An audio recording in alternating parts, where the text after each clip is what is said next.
My 1/24 scale shop diorama is back, and looking even better thanks to some custom 3D printed and 2D printed items. Let's dive in and have a closer look. Hello everyone and welcome! In today's video, I'm back again with an update on the scale shop build. This is a project I've been working on periodically for a number of years now, and should be a familiar sight to those who have been following this channel for a while.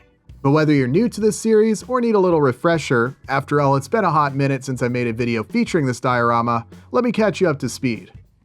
Constructed using some pieces of 1/2-inch MDF, I'm going for sort of a high-end race shop or restoration shop look with this project, hence the smooth, finished looking walls, nicely polished floors, HVAC system, and this row of fancy offices overlooking the shop floor. Also can't forget about this unique wall art that I installed in the prior update. I've been slowly adding items and accessories over time, most of which are either custom designed and 3D printed, made by hand, or sometimes repurposing literal trash. Slowly but surely, this shop keeps looking better and better, creating a nice space to house some of my 1/24th and 1/25th scale RC cars.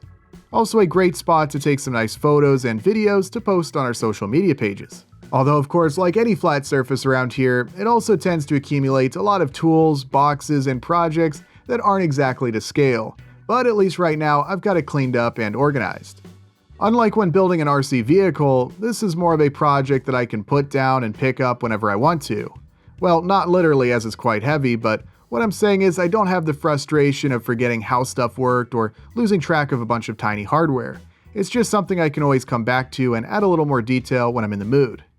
Every now and then I like to add some additional items, hopefully making this diorama more interesting to look at, and of course I really enjoy the process of creating these new accessories to go inside.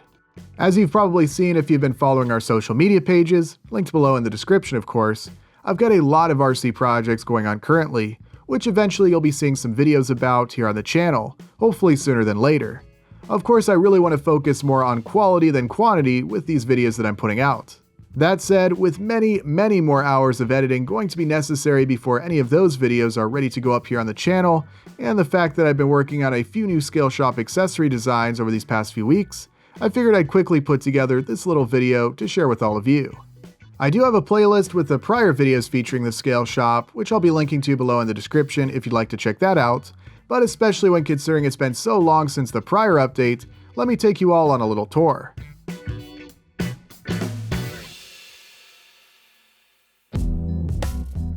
Starting over on the left side, we've got a few interesting details worth pointing out. Up here on the wall, you'll notice some tiny banners from both the Ultimate Scale Truck Expo and the Illuminati of Scale events. I really like that they created and handed out these little banners to all of the attendees, such a cool thing to include for all of us who have dioramas and scale shops. A great memento from these awesome events, and these are the exact same signs that would be placed at the entrance, just a lot smaller. I am missing my 2021 USDE banner. I was in attendance and I'm pretty sure I got one, it's just probably buried somewhere. That said, this wall looks pretty good with just the 4 over here in the corner, so even if the 5th one does show up, I'm not sure I'd even hang it up. Of course, I do have some videos covering these events here on the channel. If you want to check out some of the awesome RC models on display at these events, I highly recommend checking out those videos. It's always a lot of fun to look back at some of the amazing rigs on display. And of course, diverting our attention over to the right, we've got this 69 Nova art piece smashing through the wall.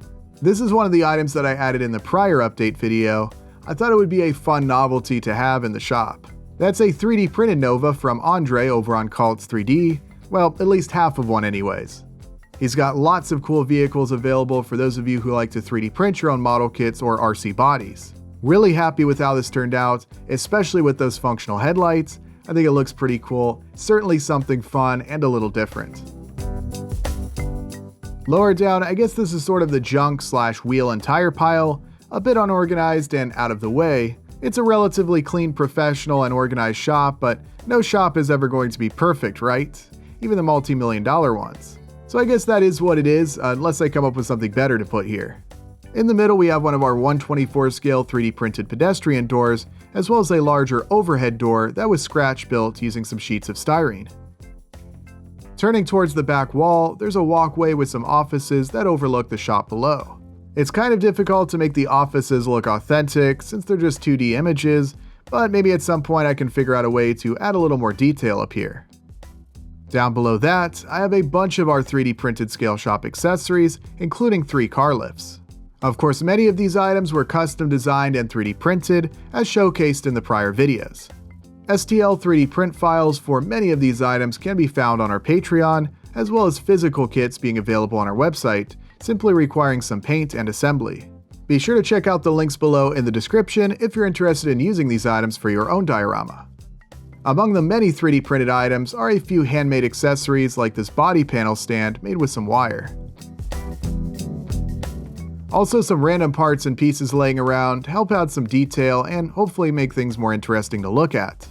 Now over here to the far right is not exactly prime real estate, as there's no wall on this side, and I intended for this area to serve as the entrance to a separate portion of the building for paint and bodywork.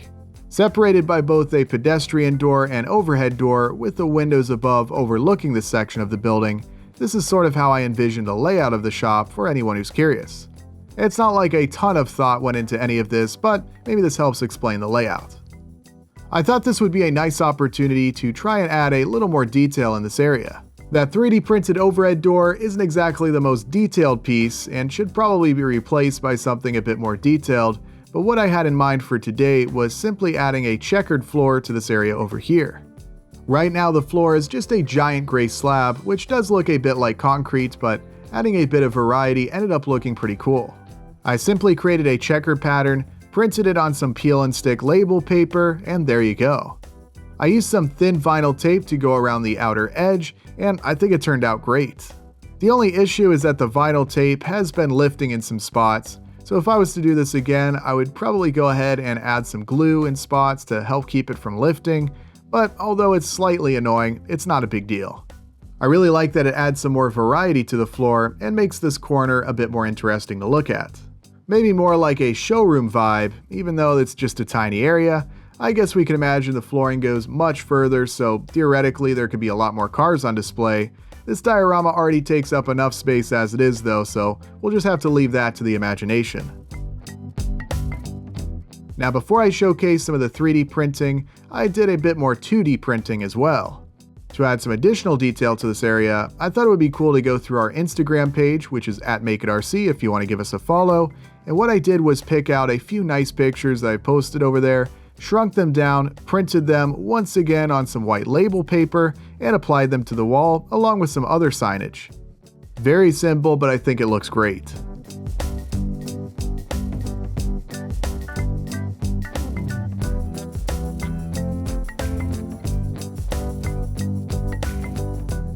Again, like I said, not exactly prime real estate over in this corner, but I think these additional details make it more interesting to look at, and a nice backdrop for a car or two to be parked here. A couple things I think would look cool to add over in this section would be something like a vintage gas pump to have in the back corner next to that drag racing Christmas tree. I'm also thinking a few nice race engines dressed up and put on stands would look really cool over here in this corner to kind of fill up the space in front of the cars. Of course, a lot of times when I'm building these smaller scale RC cars using a plastic model kit, the detailed engines included will go unused unless a detailed engine bay is added. So I've got no shortage of nice engines that I can build up and have on display. I think that would be a great addition to showcase over here in the corner. Even now though, I think it's a big improvement already.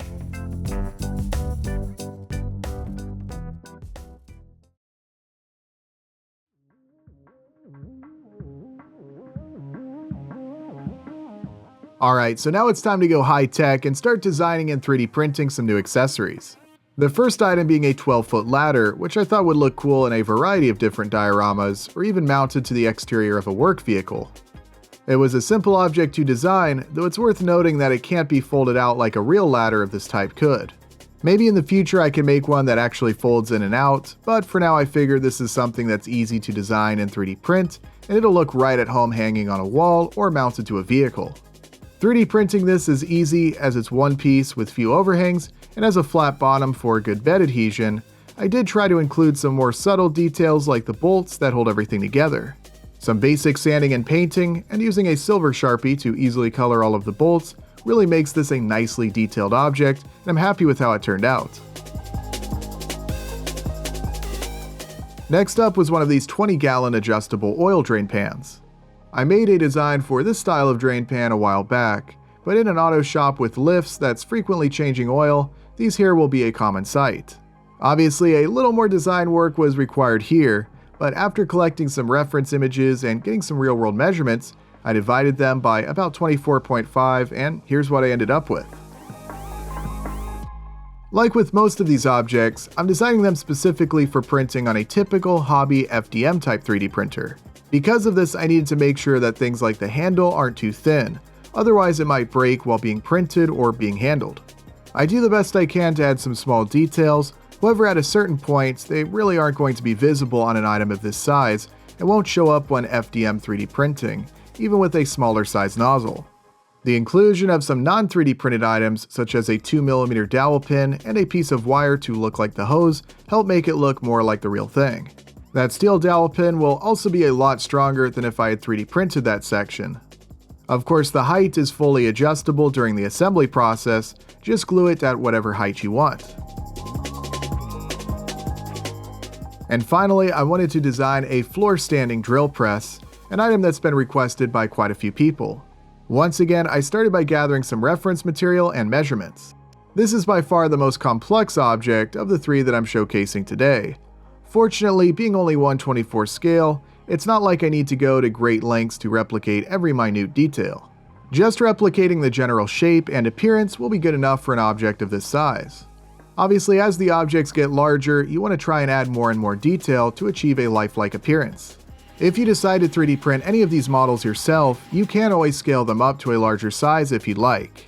However, it's important to note that while they might look adequately detailed in this size, printing them at a larger scale, the details probably won't look quite as impressive.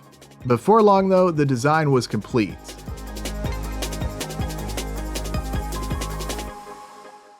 Once again, I made sure that all of the parts would be relatively easy to 3D print. There is a very tiny handle for the adjustable platform that can just be glued into place. For the main handle that you use to lower the drill, I've designed and printed it flat. However, the handle can then be bent at an angle to look more like the real thing. The PLA plastic that I used for this particular model was a little rigid, but the handles in the kits that we're selling on our site are printed using a more flexible material to make it easier to bend. We're also including 2 in each kit just in case you mess up. But since the material here was a little more rigid, I ended up using some heat, which worked fine. Now the post for the drill press is 3D printed in 2 halves to make it easier to print, but I'm thinking replacing that with a 4mm metal rod will look really nice. I don't have any metal rods in that size, but something to consider if you want to make your drill press look even better. There were a few other objects in addition to the new designs that I wanted to paint and include in the diorama, such as this unused transmission from that 1980 Jeep J10 I built, a hood and a couple of racing seats, and another rolling tool cart. Everything got a splash of paint from a spray can before doing some final detail painting by hand. A little super glue works great for securing everything together, and before too long, everything was looking good and ready to be added to the shop.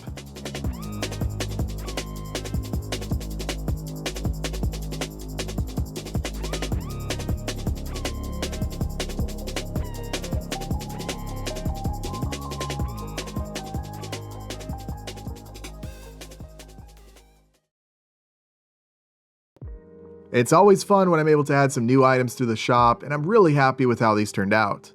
One other subtle thing that I did, which I guess is worth mentioning, is I tried to blend the transition between the paint and that 69 Nova wall art. Obviously, there's a piece of paper behind the Nova, which is made to look like a broken wall with some bricks showing. You can still kind of tell that there's some paper there, but once you step back a bit, I think it blends in a little nicer than it did before. I guess any inaccuracies can be explained away by bringing up the fact it's supposed to be a decorative piece rather than an actual car crash. As always, I had a lot of fun creating these new items, and if you're interested in adding these to your own scale shop or diorama, definitely check out the links below in the description. Huge thanks to everyone who's purchased these items from our online store and for all the continued support on our Patreon. These scale shop items have been very popular, especially in recent months. Up here in Ohio, I always kind of assumed that summer would be a slower time of year for some of these micro RC vehicles and scale shop items. I guess I kind of figured with the weather generally being nicer and no snow on the ground, people would tend to gravitate towards more outdoor activities. But then again, I guess in the height of summer, especially as you go down south, for a lot of people this is the time of year when you want to do some of the indoor stuff and enjoy the outdoor activities in the fall and winter. Though of course I'm sure a lot of you are like me and do pretty much everything all the time year round, whether it be going outside with tent scale stuff or being stuffed away indoors building the smaller scale stuff. As long as you're having fun, that's what it's all about, though it's always a good idea to get out and touch some grass every now and then. Huge thanks everyone for your continued support. I've got some more great videos in the works, but with plenty of editing still to go. Hopefully before too long, I'll have some new stuff ready to post here on YouTube.